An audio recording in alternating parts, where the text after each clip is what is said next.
106వ కీర్తన 26వ చరణం నుండి 30వ చరణం వరకు కూడా చదువుకుందాం.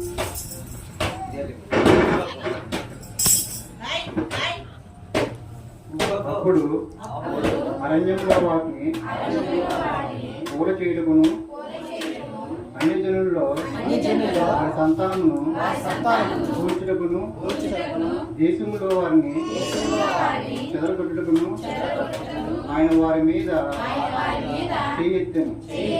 మరియు వారు అయిపోయేవారును పట్టుకొని చచ్చిన వారిని అర్పించిన నివాసమును పూజించిరి. తమ క్రియల చేత ఆయనకు కోపం పుట్టించగా వారిలో తెగులు తగిలింది. ఫినెహాసు లేచి పరిహారం చేయగా ఆ తెగులు ఆగిపోయింది. ఈ సమయంలో చిన్న ప్రార్థన చేసుకుందాము. అన్నగారు వచ్చి చిన్న ప్రార్థన చేయాలని ప్రభుపేట వారికి నిర్మాణం చేసుకుంటున్నాను. ప్రార్థన చేసుకుందాం. స్తోత్రం స్తోత్రం స్తోత్రం స్తోత్రం స్తోత్రం తండ్రి, ప్రేమమైన దయ్యమైన కృపమైన నీకు వందనాలు, నీకు స్తుతులు స్తోత్రములు తండ్రి. నీకు వేలాది వందనాలు అయ్యా, వేలాది స్తోత్రములు, వేలాది స్తుతులు ప్రభువా, వేలాది వందనాలు ప్రభువా. నా తండ్రి నాయన గత వారం నుంచి వారం వరకు నా తండ్రి మమ్మల్ని అందరినీ సజీవన్ రైతులను భద్రపరిచేస్తాయి. మీకు వందనాలు స్తోత్రములు స్తుతులు ప్రభువా. నా తండ్రి ఆరాధన ఎందు, పాటలు ఎందు, వాక్యం ఎందు నడిపించిన ప్రభువా. నాయన వాక్యం చెప్పుచున్న తండ్రి నేను విడిచిపెట్టుకున్న తండ్రి వారినంతా భద్రపరుచుకున్న ధనితను దాయిచ్చిన ప్రభా, నీకు స్తోత్రాలు వందనాలు ప్రభా. వచ్చి బిడ్డలందరినీ దీవించండి, ఆశీర్వదించండి ప్రభా. ఎవరైతే అనారోగ్యంలో ఉన్నారో మంచి ఆరోగ్యం, శక్తిని, బలాన్ని దాయిచ్చిన ప్రభా.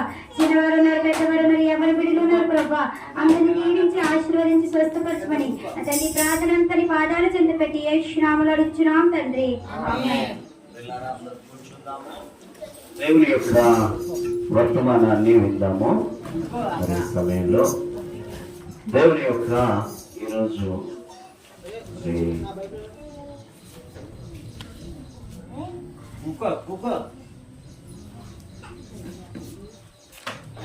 దేవుడు స్తోత్రాలు గారు చదివిన వాక్య భాగంలో మనిషికి నెమ్మది లేదు. ఆ వాక్య భాగాలు మనం చూసుకున్నట్లయితే ఆ సారాంశం ఈరోజు మనిషికి నెమ్మది వలన వచ్చే విశ్రాంతి అది ఏ రీతిగా వస్తుంది, ఎలాగొస్తుంది అని వాక్య భాగాన్ని మనము ఆలోచన చేసుకొని ముందుకి మనము సాగిపోదాం. ఈరోజు ఏంటి, మనిషికి ఎలా నెమ్మది వస్తుంది, ఆ నెమ్మది వచ్చిన తర్వాత విశ్రాంతి ఏ రీతిగా మనము కలిగి ఉంటాము అనేది కూడా వాక్య భాగం ద్వారా మనము వాక్యాన్ని పరిశీలిద్దాం. ఈ సమయంలో ఇర్మియా రాసిన గ్రంథము 6వ అధ్యాయము 16వ వచనము చూసినట్లయితే దయచేసి చదవండి. ఎవరైనా 632లో ఉంటారు. వీటిలో యెహోవా ఇలాగా సెలవిచ్చుచున్నాడు, మార్గములో నిలిచి చూడుడి, పురాతన మార్గములను గూర్చి విచారించుడి, మేలు కలుగు మార్గమేదని అడిగి అందులో నడుచుకొనుడి, అప్పుడు మీకు నెమ్మది కలుగును. చాలండి, చాలు పిల్లరా, ప్రార్థన చేసుకుందాం. పరిశుద్ధమైన తండ్రి, మీ వందనాలు, స్తోత్రాలు, స్తుతులు దేవా. ఈ సమయంలో ఈ వాక్యం మా హృదయాలను కడిగి నీలో నెమ్మద విశ్రాంతి పొందినట్లుగా మేము అందరము నడుచుకునే ధన్యతను దయచేయవలసిందిగా మనవి చేసుకుంటూ యేసు క్రీస్తు నామాన్ని అడిగి వేడుకుంటున్నాము పరలోకపు తండ్రి, ఆమేన్. ప్రియులారా, ఈరోజు వాక్య భాగము మనిషికి నెమ్మది ఏ రీతిగా వస్తుంది అని వాక్యాన్ని మనము ఆలోచన చేసుకుంటున్నాం. అంటే యెహోవా ఇలాగా సెలవిచ్చుచున్నాడు అంటే మన దేవుడు ఇలాగా చెప్తున్నాడు, ఆయన మాటలు చెప్తున్నాడు. ఒక మనిషికి ఎంతున్నా సరే వారికి నెమ్మది లేదు, ఏమిటి ఒక మనిషి ఎంత ఉన్నా నెమ్మది లేదు. కోటేశ్వరుడికైనా సరే అతనికి నెమ్మది లేదు. మొదలు పురాతనమైన మన చక్కటి మాట కనపడుతుంది అక్కడ. ఏంటండి? యెహోవా ఇలాగ సెలవిచ్చుచున్నాడు, మార్గంలో నిలిచి చూడుడి, పురాతన మార్గమును గూర్చి విచారణ చేయడి. పురాతనమైన మార్గాలను దేవుడు ఎప్పుడో గ్రంథములో రాసి ఉంచాడు. పురాతనమైన మార్గాన్ని ఆయన రాసి ఉంచాడు. ఆ ఉంచిన మార్గము ద్వారా మనము నడిచినట్లయితే అప్పుడు మీకు నెమ్మది. ఏమంటున్నాడంటే మార్గం ఏదని అడిగి అందులో నడుచుకునడి. ఎవరిని అడగాలి? మార్గము మంచి మార్గాన్ని ఎవరిని అడగాలి? దేవుణ్ణి అడగాలి. నేను ఇలా నడవనా తల్లి, నేను ఇలా నడవనా డాడీ, నేను ఇలా నడవనని తన భర్తని, తన భార్యని, లవర్స్ని వీళ్ళందరూ అడుగుతున్నారు. వాళ్ళేదో మంచి మార్గాలు చెప్తున్నారండి. ఏది కూడా మంచి మార్గము అందులో మనకి కనిపించడం లేదు. యెహోవాని, అయ్యా నీ మార్గం ఏది? అసలు నీ మార్గం ఎలా ఉంటుంది? నీ మార్గం ఒకసారి నాకు నేర్పించు అని దేవుల్లో ఉండి ఆయనను అడిగితే ఆ పురాతనమైన మార్గమును ఏ రీతిగా నడవాలి, ఎలా ఉండాలి, దేవుళ్ళో ఎలా ఉంటే ఆ నెమ్మది కలుగుతుందనే భావాన్ని దేవుడు మనకి యొక్క వాక్యము ద్వారా తెలియచేస్తున్నాడు. వాక్యాన్ని చూద్దాం. చూడండి, వాక్యాన్ని చూద్దాం. కీర్తనలు రాసిన గ్రంథము పాటల్లో కీర్తన రాసిన 119వ కీర్తన 165వ శరణములో ఒక చక్కటి మాట రాయబడి ఉంది. చూడండి, 500. నీ ధర్మశాస్త్రమును ప్రేమించు వారికి దేవుని స్తోత్రం చెబుదామండి. ఏంటంటే నెమ్మది. ఈ రోజు అసలు నెమ్మది కావాలి మనకి. ఆ పురాతనమైన మార్గం ఏదని మనము అన్వేషిస్తే కనుకుంటే ఈ కీర్తనకారుడు ఈ రీతిగా మనకి పాట రూపాన్ని, పద్యమ రూపాన్ని ఈయన ఇక్కడ బోధించడము మనకి జరుగుతుందన్నమాట. ఏమంటున్నాడంటే నీ ధర్మశాస్త్రమును, ఏంటంటే మోషేకి ఇచ్చిన ధర్మశాస్త్రాన్ని అంటున్నాడు కదా, ప్రేమించే వారికి, అంటే ఆయన వాక్యాన్ని ప్రేమించిన వారికి నెమ్మది కలుగుతుందంటండి. దేవుని స్తోత్రం. హల్లెలూయా. అలా చెప్తాం, హల్లెలూయా. ఎవరిని ప్రేమించాలండి? మనం ఎవరినెవరినో ప్రేమిస్తున్నామో ప్రేమించిన కానించి మనశ్శాంతి ఉండలేదు, నెమ్మది ఉండలేదు. ఎందుకు? కొంతమంది ప్రేమించిన వారు ఏం చేస్తారండి? వారి మైండ్ పనిచేయదు. అతను ఫోన్ చేయకపోతే, ఆమె ఫోన్ చేయకపోతే మైండ్ పనిచేయదు. పనిచేస్తుందా? పని చేయదు. ఇక్కడేమంటున్నాడంటే ఆయన ధర్మశాస్త్రాన్ని ప్రేమించిన వారికి నెమ్మది ఉంటుందంటే, అంటే వాక్యంలో ఉన్నవారు, వాక్యం ద్వారా నడిచిన వారికి, వాక్యాన్ని ప్రేమించిన వారికి, వాక్యంతోనే దివారాత్రులు దానిని ధ్యానించిన వాడు అటు వాడు ఆకువాడక తన కాలమందు పరమిచ్చ చెట్టు వలె ఉండను. మరి ఇంత చక్కటి మాట రాయబడిందో. ఎవరికి ఈ నెమ్మది? దేవుని వాక్యమును ప్రేమించిన వారికి, దేవుని వాక్యమును ప్రేమించిన వారికి నెమ్మది ఉంటుంది. అందుకని కీర్తనకారుడు నీ ధర్మశాస్త్రమును ప్రేమించిన వారికి నెమ్మది కలుగునని దైవ వాక్యము స్పష్టంగా తెలియచేయబడుతుంది. నువ్వు ప్రేమిస్తున్నావా? నువ్వు వాక్యం ద్వారా నడుస్తున్నావా? నువ్వు దేవుని ప్రేమిస్తున్నావా? ఒకవేళ ప్రేమిస్తే స్వార్థంతో ప్రేమిస్తున్నావా? సంపూర్ణంగా ప్రేమిస్తున్నావా? నీ ఎన్ని పాపములు విడిచిపెట్టి ప్రేమిస్తే నీకు నెమ్మది ఉంటుంది. దేవుని స్తోత్రం. హల్లెలూయా. ఏమి విడిచిపెట్టుకున్నా ఉంటే నీలో మనశ్శాంతి ఉండదు, ఎన్నున్నా ఉండదు, భూమి ఉన్నా ఉండదు, మంచి ఇల్లున్నా ఉండదు, బట్టలున్నా ఉండదు, ఉద్యోగం ఉన్నా ఉండదు, చదువున్నా ఉండదు, జ్ఞానం ఉన్నా ఉండదు. అయితే దేవుని ప్రేమించిన వారికి, దేవరాత్రులు ప్రేమించిన వారికి నెమ్మది ఉంటుందని దైవవాక్యము స్పష్టంగా తెలియచేస్తుంది. నువ్వు ఎలా ఉంటున్నావు? ఒకసారి ఆలోచన చేసుకో. నువ్వు ఎలా ఉంటున్నావు? నువ్వు ప్రేమిస్తున్నావా దేవుడిని? దేవుని ప్రేమించడం అంటే ఇతరులను నువ్వు ప్రేమించడమే, ఇతరులను ప్రేమించడమే. ఆ ప్రేమ ఎలా ఉండాలి? వాక్యం ద్వారా ప్రేమించాలి, వాక్యంతోనే నడవమని ప్రేమించాలి, దేవుని స్తోత్రం, హల్లెలూయా. మరో వాక్యాన్ని మనం చూసుకున్నట్లయితే మొదటి రాజులు రాసిన గ్రంథము 282 పేజీలో ఉంటుంది. 5వ అధ్యాయం 4వ వచనం, 282 పేజీ.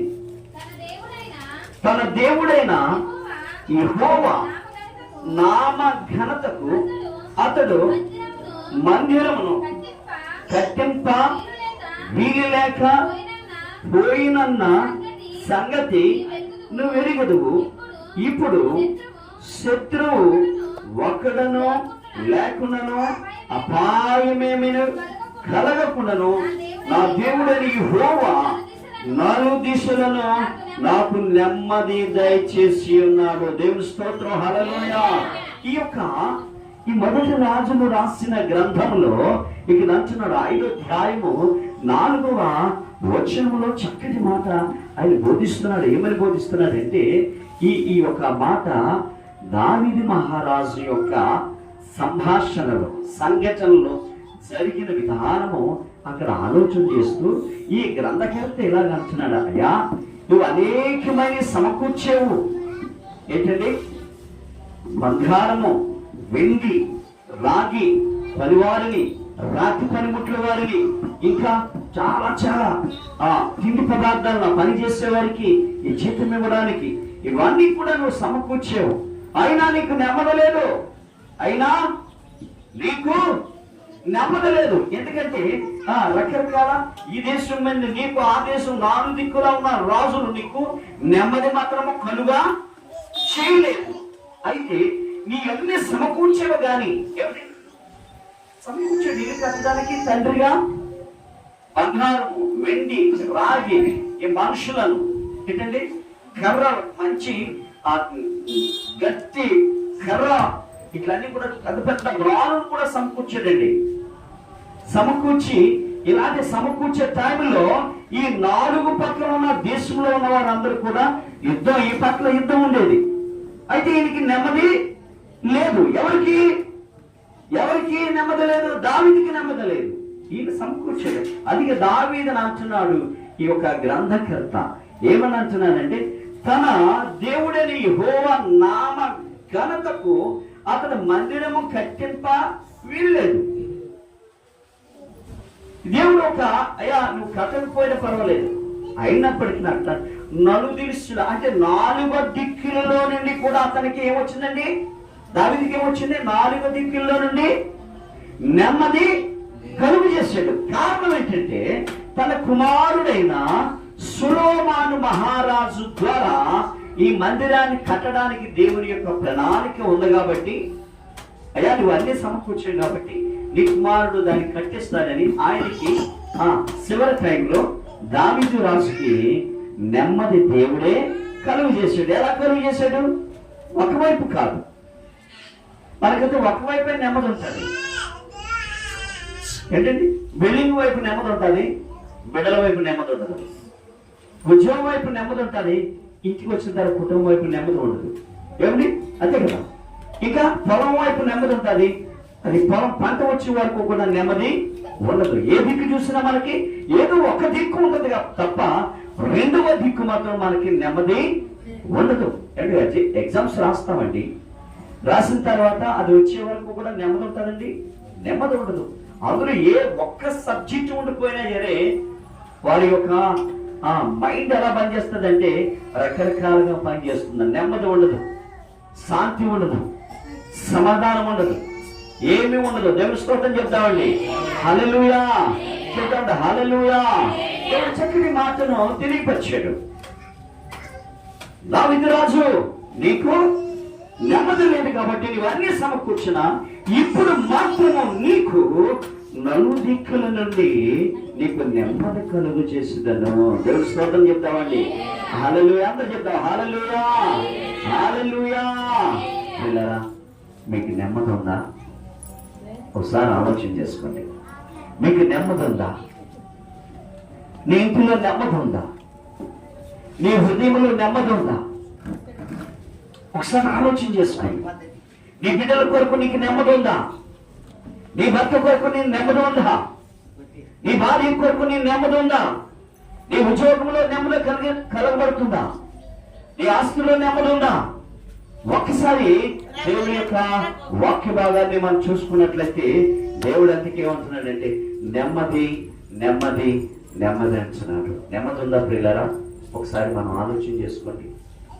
దేవుని యొక్క భాగాన్ని మనం ఆలోచన చేసుకున్నట్లయితే దావీదుకి ఇచ్చిన నెమ్మది నీకు ఇస్తాడు. ఎప్పుడు? ఆయన వాక్యమును ప్రేమించినప్పుడు, ఆయనతో ఉండినప్పుడు, ఆయన వాక్యాన్ని దివారాత్రులు దానిని ధ్యానించినప్పుడు నీకు నెమ్మది వస్తుంది, సంతోషం వస్తుంది, సమాధానం వస్తుంది. దేవుని స్తోత్రం చెప్తామండి. హల్లెలూయా. మన వాక్యాన్ని మనం చూసుకున్నట్లయితే ఇక్కడ నెమ్మది అంటున్నాడు. మనం ఈవేళ సబ్జెక్ట్ ఏంటంటే మనిషికి నెమ్మది వలన విశ్రాంతి అంటున్నాడు. నెమ్మది ఎలా వస్తుంది? వాక్యం ద్వారానే, అది వాక్యాన్ని ప్రేమించడం ద్వారానే మనకి నెమ్మది వస్తుందని దైవ వాక్యం స్పష్టంగానే తెలియజేసింది. అందువల్ల మనం ఏం చేయాలి? వాక్యాన్ని ప్రేమించాలి. వాక్యాన్ని ప్రేమించి దేవుని యొక్క మాటలకు లోబడి దేవుని వాక్యం ద్వారా జీవించినట్లయితే నీకు నాకు నెమ్మది దేవుడు కలుగు చేస్తాడు. లేదంటే ఈ లోకంలో ఉంటున్న మనుషుల వలన, స్నేహితుల వలన, కుటుంబాల వలన, అందరి వలన కూడా ఈ లోకంలో వెంబడిస్తే మనకి ఏది కూడా మనశ్శాంతి ఉండదు, నెమ్మది అసలే ఉండనే ఉండదు. దేవుని స్తోత్రం చెప్తామండి. హల్లెలూయా. నెమ్మది వాక్యం ద్వారా నెమ్మది వచ్చిందని అన్ని సమకూర్చిన దావీదు మహారాజుకి ఇన్ని ప్రయాసపడుతుంటే దేవుడే వారికి నెమ్మది కలుగు చేశాడని వాక్యం ద్వారా మనకి తెలియచేయబడుతుంది. మరి దేవుడు నీకు నెమ్మది కలుగు చేయాలి కదా, దేవుడు నీకు నెమ్మది ఇవ్వాలి కదా.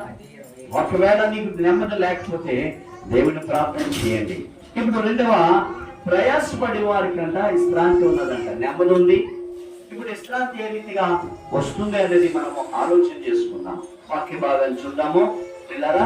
మత్తయి రాసిన సువార్తలో, మత్తయి సువార్తలో చూద్దాం 11వ అధ్యాయము 28వ వచనము నుండి 30వ వచనం వరకు కొన్ని మాటలు మనం అక్కడ ఆలోచన చేద్దాం. చూడండి. ప్రయాసపడి భారము మోసుకుని సమస్త జనులారా నా యొద్దకు రండి, నేను మీకు విశ్రాంతి కలుగు చేసేదను. ఎలాగండి? ఏమంటున్నాడండి? ప్రయాసపడి భారము. ఏ భారము? సువార్త అనే భారము. ఆ సువార్త ఎలాగా? నీ ఇంటిలో నువ్వు ఒక్కదానివే మారేవు. నీ ఇంటిలో నువ్వు ఒక్కడవే మారితే నీ మీద ఒక భారం ఉంటుంది. ఏ భారము? నీ కుటుంబాన్ని అంతటిని కూడా మార్చాలని. భార్యగా ఆ కుటుంబానికి భారం ఉంటుంది. ఒకవేళ భర్త మారితే ఆ కుటుంబాన్ని అంతటిని మార్చాలని భర్తగా నీకు భారం ఉంటుంది. ప్రయాసపడి భారము సమస్త జనులారా. ఇక్కడ ఏ జాతిని గాని, కులాన్ని గాని, మతాన్ని గాని దేనిని కూడా ఆయన ఎంచలేదు. సమస్త జనులారా అంటే ప్రజల్లో నుండి ఎవరు వచ్చినా ఏంటి, ఆయన మారి స్వార్థను ప్రకటిస్తూ వారు మారి ఎవరు వచ్చినా జరిగినట్లు ప్రయాసపడి భారం మోసుకొని సమస్త జనులారా నా యొద్దకు రండి, నేను మీకు విశ్రాంతిని కలుగు చేస్తాను అంటున్నాడు. మనం వెళ్తున్నామా ఆయన యొద్దకి? ఏదో వెళ్తున్నాము, పాస్టర్ గారు చూడతారనో, లేదంటే పాస్టర్ గారు ఏదో అంటారేనో, అది కాదు కానండి. మన భారంతో ఉన్నాం కాబట్టి ఈ భారాన్ని మోసుకుంటూ దేవుని స్వార్థను ప్రకటిస్తూ ప్రభు సన్నిధికి వెళ్ళాలని వాక్యము స్పష్టంగా తెలియచేయబడుతుంది. ఇక్కడ ఏమంటున్నాడంటే అక్కడ కలుగు చెప్తాను చూడండి. నేను సాత్వికుడను. ఏమిటి వాక్యం చూస్తున్నారా?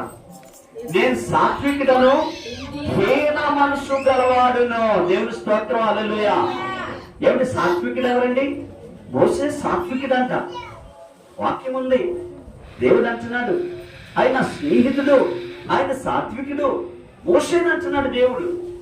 మరి నిన్ను అంటున్నాడా? మోసే నా స్నేహితుడు అంటున్నాడు, నా ఇల్లు అంతటిలో నమ్మకస్తుడు అంటున్నాడు. నీవు నీ మందిరంలోనా నమ్మకంగా ఉంటున్నావా?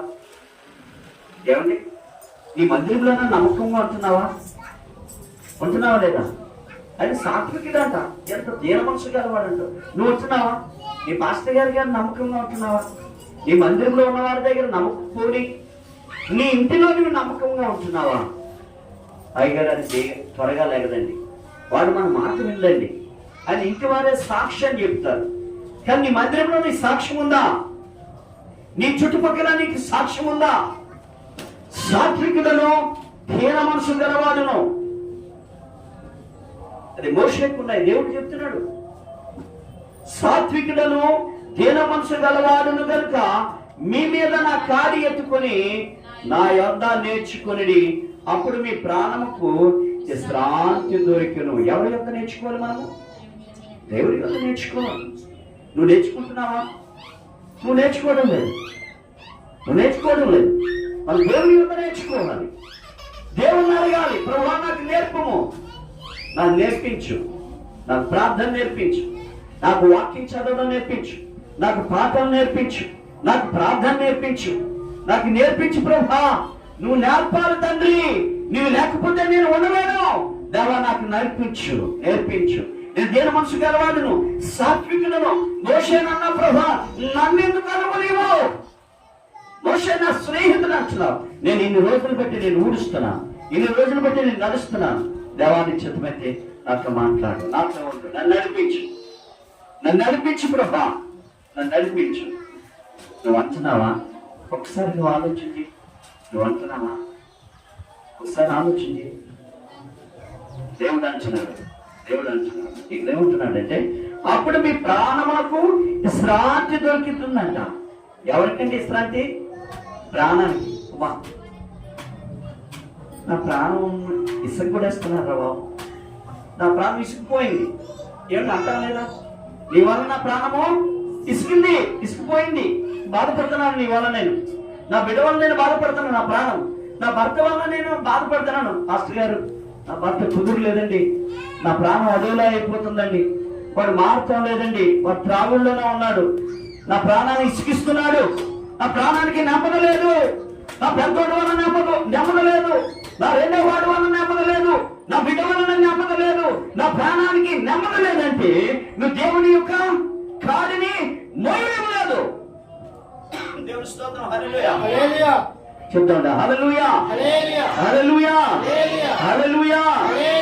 నీకు నెమ్మది లేదంటే నీవు ఆయన కాడి మోయడం లేదు. అయ్యా, నా భర్త నా మాట ఆలకిస్తలేదు. ఒకప్పుడు దేవుళ్ళకి వచ్చేవాడు, దేవుళ్ళ పాటలు పాడేవాడు, దేవుడు మందిరంలో అన్ని పనులు చేసేవాడు. ఇప్పుడు ఏమి లేదు కదా. అయ్యా, స్నేహితులు బట్టి వాళ్ళు రకరకాలుగా తిరుగుతున్నాడు. అయ్యారు, ప్రార్థన చేయండి అయ్యారు, నా మాట వినడం లేదు, నాతో ఉండడం లేదు, నా బిడ్డలు ఇబ్బంది పడుతున్నారు, నేను ఇబ్బందిలో ఉంటున్నాను, నా గడవడం లేదు, నేను ఇల్లు అద్దె కట్టలేకపోతున్నాను. ఏంటి ప్రభువా? అయ్యగారు ప్రార్థన చేయండి, నెమ్మది లేదు, నా ప్రాణానికి నెమ్మది లేదు. ఎంత తెచ్చినా అది ఎంతో ప్రాధాయపడతాం. అదే నీకు నెమ్మది లేదంటే, నీ శాంతి లేదంటే, నీ సమాధానం లేదంటే ఆయన కాని నీవు మోయడం లేదు. ఆయన సన్నిధిలో దీన మనసు కలిగి ఉండడం లేదు. ఆయన దగ్గర సాత్వికమైన జీవితాన్ని నువ్వు జీవించడం లేదు కాబట్టి నీకు విశ్రాంతి లేదు. దేవుని స్తోత్రం. హల్లెలూయా. ప్రయాసపడి భారం మోసుకుని సమస్త జనులారా నా యొద్దకు రండి, నువ్వు వస్తున్నావా? నువ్వు వింటున్నావా? నువ్వు పాడుతున్నావా? నువ్వు ప్రార్థన చేస్తున్నావా? ఆయనతో ఉంటున్నావా? ఆయన కావాలని అనుకుంటున్నావా? ఒక్కసారి నువ్వు ఆలోచన చేసుకో. యేసు ఏంటి ఈ యొక్క స్థితిగతులు? ప్రభా, ఈ యొక్క మధ్యాహ్న కాల ఉదయకాల సమయంలో దేవాన్ని చేతమైతే నాతో మాట్లాడు. అయ్యా, నేను నీతో స్నేహంగా ఉంటాను. మోసేని స్నేహితుడే పిలిచావు తండ్రి, నన్ను పిలవా అని దేవుడిని అడగాలి, దేవుడితో మాట్లాడాలి, దేవుడితో ఉండాలి. అట్టు మాదిరిగా ఉంటే దేవుడు ఏంటండి ఆయన ప్రాణానికి విశ్రాంతి ఇచ్చినప్పుడు, ఆయన కాడి మోసినప్పుడు నీకు విశ్రాంతి ఉంటుంది. కాబట్టి నువ్వు ఏ రీతిగా ఉంటావు అనేది మరో వాక్యాన్ని మనము పరిశీలిద్దాం. చూడండి, నిర్గమాకాండము 33వ అధ్యాయము 14వ వచనం 73వ పేజీలో మనకి కనబడుతుంది. నిర్గమాకాండం 33వ అధ్యాయము 14వ వచనాన్ని చూద్దాం. అందుకు ఆయన నా సన్నిధి నీ తోడుగా వచ్చును, నేను నీకు శ్రాంతి కలుగు చేసేదను. దేవుని స్తోత్రం చెప్తామండి.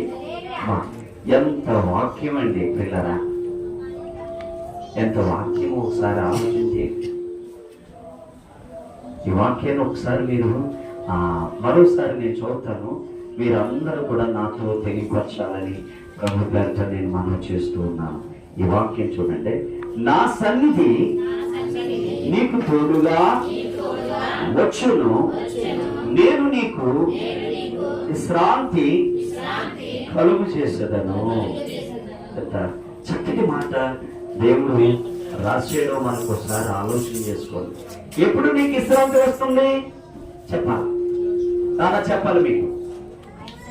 ఎప్పుడు నీకు విశ్రాంతి వస్తుంది? మనము ప్రయాసపడినప్పుడు. దేవుని వాక్యం అంటే ప్రయాసపడాలి, ప్రార్థన అంటే ప్రయాసపడాలి, ఆయన పాటలు అంటే ప్రయాసపడాలి.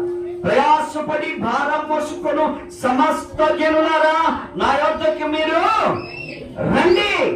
మీరు దీన మనసు కలిగి సాత్వికంగా దీన మనసుతో సమాధానంతో ఆయన వద్దకు వెళితే మనకు సమాధానం వచ్చిన తర్వాత విశ్రాంతి కలుగు చేస్తాడంట. ఆ విశ్రాంతి ఎలాంటిది? ఆ విశ్రాంతి ఎలాంటిది అంటున్నాడు. నా సన్నిధి నీకు తోడుగా వచ్చును. ఎంత చక్కని మాట. దావీదు ఎక్కడికి వెళ్ళినా ఆశీర్వాదించబడ్డాడంట, దీవించబడ్డాడంట. వాక్యభాగం స్పష్టంగా తెలియచేయబడుతుంది. ఎక్కడికో వెళ్ళిపోయాడు యోసేపు, ఎక్కడికో వెళ్ళిపోయాడు, పరాయి దేశం వెళ్ళిపోయాడు. ఆ భాష రాదు, ఆ మనుషులు కొత్త, ఆ ప్రాంతము కొత్త. అయితే ఆయన సన్నిధి ఎవరితో వెళ్ళిందండి? యోసేపుతో వెళ్ళింది. అవునా కదా? యోసేపు ఆశీర్వాదించబడ్డాడు. తన పుట్టింటి వారిని అందరిని పిలిపించి, తండ్రిని అందరిని పిలిపించి సన్మానించి తగిన భోజనాన్ని, భర్తలను, ఎప్పుడండి? వారికి నెమ్మది లేనప్పుడు, పంటలు లేనప్పుడు వారిని పిలిపించి వారికి కావలసిన పంట పండే వరకు కూడా సమృద్ధైన ఆహారాన్ని దయచేసిన ఎవరు? యోసేపు దయచేసాడు. కారణము దేవుని సన్నిధి ఆయన కూడా ఉన్నది. యాకోబు ఎక్కడికి వెళ్ళిపోడండి? యాకోబుని అంటున్నాడు, తన మామగారు ఏమంటున్నాడండి? లాభాన్ని ఏమంటున్నాడు? అయ్యా, నీవు నాతో ఉండినట్లయితే చక్కని మాట తెలియజేస్తున్నాడు అనమాట. ఏమంటున్నాడంటే, నీవు నా ఇంటి దగ్గర ఉంటే నీ వలన నేను ఆశీర్వాదించబడ్డాను. కారణము దేవుడి సన్నిధి నీతో ఉన్నది. నీవు వచ్చినప్పటి నుండి నేను ఆశీర్వాదించబడ్డాను. నీవు నా దగ్గరే ఉండిపోని అల్లుడును బ్రతిమాలుకుంటున్నాడండి. దేవుని స్తోత్రం చెప్తామండి. హల్లెలూయా. ప్రయాసపడితే, నువ్వు భారం మోస్తే, ఆయనతో ఉంటే, నువ్వు సాత్వికంగా ఉంటే, దీన మనసు కలిగి ఉంటే, ఆయనతో సమాధాన పడి ఉంటే, నీ మీద కరుణ వాత్సల్యమును నీపై కురిపించి నీకు విశ్రాంతి కలుగు చేస్తాడంట. దేవుని స్తోత్రం చెప్తామండి. హల్లెలూయా చెప్తాడు. హల్లెలూయా. అది అంటున్నాడు ఇక్కడ నిర్గమకాండంలో. నా సన్నిధికి నీకు తోడుగా వచ్చును, నేను నీకు విశ్రాంతి కలుగు చేసేదను అంటున్నాడు. ఎంత మంచి మాట దేవుడు రాశాడో ఒకసారి మనం చూద్దాం అండి. చక్కని మాటలు రాశాడు. వింటున్నారా? దేవునితో దీన మనసు కలిగి శాంతి సమాధానాన్ని సమకూర్చుకొని ఆయన సన్నిధిలో ఉండాలని, ఆయనతో ఉండాలని, ఆయన నీడని వెతకాలని, ఆయన సన్నిధికి రావాలని, దేవాన్ని చిత్తమైతే నా సమయాన్ని అనుగ్రహించు, నేను లేచి నీ సన్నిధికి వెళ్తాను, ఎంత బలహీనతలో ఉన్నా సరే నేను బలం పొందుతాను, సమాధానం పొందుతాను, నెమ్మది పొందుతాను, విశ్రాంతి పొందుతాను ప్రభా అని ఆయన అడిగినట్లయితే దేవుడు తప్పకుండా నీకు దయచేస్తాడు. దేవుని స్తోత్రం. హల్లెలూయా. చూడండి, నెమ్మది ఏంటండి? ఈ రోజు పాఠం ఏంటండి? మనిషికి నెమ్మది వలన విశ్రాంతి కలుగుననే దాని మీద మన వాక్య భాగాలు మనం చూసుకుంటున్నాం అన్నమాట. ఈ రోజు ఏంటంటే ఇక్కడ మూడవది ఆలోచించే వాగ్దానము నిలిచి ఉన్నది. సువార్త వింటేనే విశ్రాంతి అంట. అది ఎక్కడ దొరుకుతుందంటే ఈ వాగ్దానము సువార్త వినడం ద్వారానే మనకి విశ్రాంతి కలుగును. ఆయన కూడా విశ్రాంతి తీసుకున్నాడని దైవ వాక్యం ఇక్కడ స్పష్టంగా మనకి తెలియచేయబడుతుంది. ఆ వాక్యం కూడా మనం చూద్దాము. 201వ పేజీ ఎబ్రీలు రాసిన పత్రిక నూతన నిబంధన గ్రంథములో రాయబడి ఉన్నది. ఎబ్రీలు రాసిన పత్రికలో 4వ అధ్యాయము 1 నుండి 4 వచనాలు మనం చదువుకున్నట్లయితే అందులో సారాంశం ఈ రీతిగా ఉన్నది. వాగ్దానము తప్పిపోదుము అని భయం అనే మాట. ఏంటంటే మన భయం ఏంటండి? వాగ్దానం తప్పిపోతాం అంటే విశ్వాసానికి ఏముండాలండి? ఆ సారాంశం చెప్తున్నా నేను. 4వ అధ్యాయము 1 నుండి 4 వచనాలు మనం చదువుకుంటే అందులో యొక్క సారాంశం ఈ రీతిగా ఉందన్నమాట. ఇక్కడ ఏముందంటే వాగ్దానం నుండి తప్పిపోతామనే భయం మనకి చెప్పండి. వాగ్దానం నుండి తప్పిపోతామనే భయం మనకి ఉండాలి. ఆ సారాంశంలో మనకి ఇక్కడ భయం మనకు ఉండాలి. అమ్మో, నేను దేవుని యొక్క వాక్యంలో నుండి తప్పిపోతాము, దేవుని పాత్రలో నుండి తప్పిపోతానేమో, దేవుని ప్రార్థనలో నుండి తప్పిపోతానేమో, దేవుని సన్నిధికి వెళ్లకుండా నేను తప్పిపోతానని భయం మనకి చెప్పాలి. భయం మనకి ఉండాలి. రెండోది మనకు చూసుకున్నట్లయితే మనకి స్వార్థ ప్రకటింపబడుట. ఏంటంటే ఈ రోజుల్లో అనేక విధాలుగా మనకి సువార్తను ప్రకటించడం జరుగుతుంది. ఏంటి? సినీ స్టైల్లో సువార్త జరుగుతుందండి. ఎంత దౌర్భాగ్యమో! ఆత్మీయ స్థితిలో కాదు, సువార్త ప్రకటింపబడుతుంది. మనం ఏంటండి? దేవుని యొక్క కరుణాల నుండి వాగ్దానం నుండి తగ్గిపోతాము అని సువార్త మనము ఏంటండి చెప్పండి. మనకు సువార్త అందాలి కాబట్టి మన మందిరానికి రావాలి. మూడోది మనం చూసుకున్నట్లయితే జగతి పునాది వేయబడక ముందే ఈ కార్యాలన్నీ కూడా అందులో సంపూర్ణ చేసినని దేవుని వాక్యము అక్కడ కనిపిస్తుంది అన్నమాట. దేవుని స్తోత్రం, హల్లెలూయా. ఏంటంటే జగతి పునాది వేయబడక ముందే నీ జీవితము నా జీవితము ఆయన యొక్క సన్నిధిలో ఏంటంటే వ్రాయబడి ఉన్నది.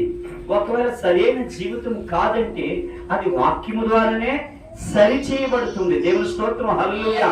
వాక్యము తప్ప ఏది కూడా సరి చేయబడదు. వాక్యమే మన జీవితాన్ని సరి చేస్తుంది అనమాట. దేవుని స్తోత్రం చెబుతామండి. హల్లెలూయా, హల్లెలూయా. ఇక్కడ అంటున్నాడు, విశ్వాసులమైన మనము విశ్రాంతిలోనికి ప్రవేశించుట. ఏంటి? విశ్వాసులైన మనము విశ్రాంతిలోనికి ప్రవేశించుట. అయితే దేవుడు కూడా కార్యములన్నీ ముగించుకుని 6 దినాలు కూడా ముగించుకొని అక్కడ ఉంది. ఆ విశ్రాంతి తీసుకున్నట్లు ఆదికాండంలో కూడా మనకి మొట్టమొదటి అధ్యాయాల్లో కూడా మనకి కనబడుతుంది. మనకి విశ్రాంతి, దేవుడు విశ్రాంతి అంట. మనకి విశ్రాంతి ఇస్తున్నాడు. ఇవ్వలేదండి, ఎంతో ప్రయాసపడ్డాడు. మనుషుని చూసుకుందాము, దావీదుని చూసుకుందాము. ఆయన రాజు అయి ఉండి ఏమండి ఆయన గోచి పెట్టుకొని గొర్రెలు కాసుకున్న ఒక వ్యక్తిగా ఉన్న ఆయనను ఒక రాజుగా పెంట కుప్పల మీద ఉన్న జీవితాన్ని సింహాసనం మీద కూర్చోబెట్టి ఆ దావీదుకి ఎన్నో సమకూర్చాడు. ఆయన నలుదిక్కుల నుండి భయం కలిగింది కాబట్టి ఆయనకి దేవుడే విశ్రాంతి ఇచ్చాడు అన్నాడు కదా. ఏంటి విశ్రాంతి ఇచ్చాడు? చాలా మంది అంటారు ఆయన కట్టనీ లేదు అంటే చని ఇవన్నీ కూడా సమకూర్చాడు. ఏమండి రాజుల్లో లేదా మొదటి రోజుల్లో లేదా ఆయన సమకూర్చాడు కాబట్టి అయ్యా నువ్వు విశ్రాంతి తీసుకో. నీ కొడుకైనా సులోమను ద్వారా నేను మందిరాన్ని కట్టించుకుంటాను, నువ్వు విశ్రాంతి తీసుకోండి. ఒకవైపు నుండి విశ్రాంతి ఆయనకి ఈస్ట్ వెస్ట్ నార్త్ ఈ 4 వైపులా సౌత్ అంటే తూర్పు పడమర ఉత్తర దక్షిణం ఇవన్నీ కూడా 4 దిక్కుల నుండి కూడా దావీదుకి శ్రాంతి కలుగు చేసేట. మరి నీకు కూడా ఒక దిక్కే కాదండి, ఈ 4 దిక్కుల నుండి శ్రాంతి కావాలంటే మనం ఏం చేయాలి చెప్పండి? మొదటి నుంచి మనం చెప్పుకున్నాం కదా, ఏం చేయాలి? మనం నెమ్మది కావాలంటే ఆయన ధర్మశాస్త్రాన్ని ప్రేమించాలి. ఏమండి ప్రేమించాలి. ఆయన కట్టడలను మనం అనుసరించాలి. ఏమిటి? ఆయన మందిరంలోకి క్రమం తప్పకుండా వెళ్ళి ఆయన కట్టడాలను మనము పాటించాలి. అప్పుడు మనం ప్రయాసపడాలి, భారం మోయాలి, మనము దీన మనసు కింద ఉండాలి, సాత్వికుడని ఉండాలి, ఆయన స్నేహితుడిగా మనం పిలబడాలి. అప్పుడు మనకి విశ్రాంతి, నెమ్మది కలుగు ఉంటుందని దేవుని యొక్క వాక్యము స్పష్టంగా మనకి తెలియచేయబడుతుంది. దేవుని స్తోత్రం, హల్లెలూయా. పిల్లరా, దేవుడు ఈ వాక్యమును మనందరినీ కూడా దీవించి ఆశీర్వదించునుగాక. ఆమేన్ అనండి. ఆమేన్. ప్రార్థన చేసుకుందాము. ఈ సమయంలో ప్రార్థన చేసుకొని మనము ముగించుకుందాము. అమ్మా, ప్రార్థన చేసుకొని ముగించుకుందాము. మరి ఈ సమయంలో కానుక పట్టుకుందాము. దయచేసి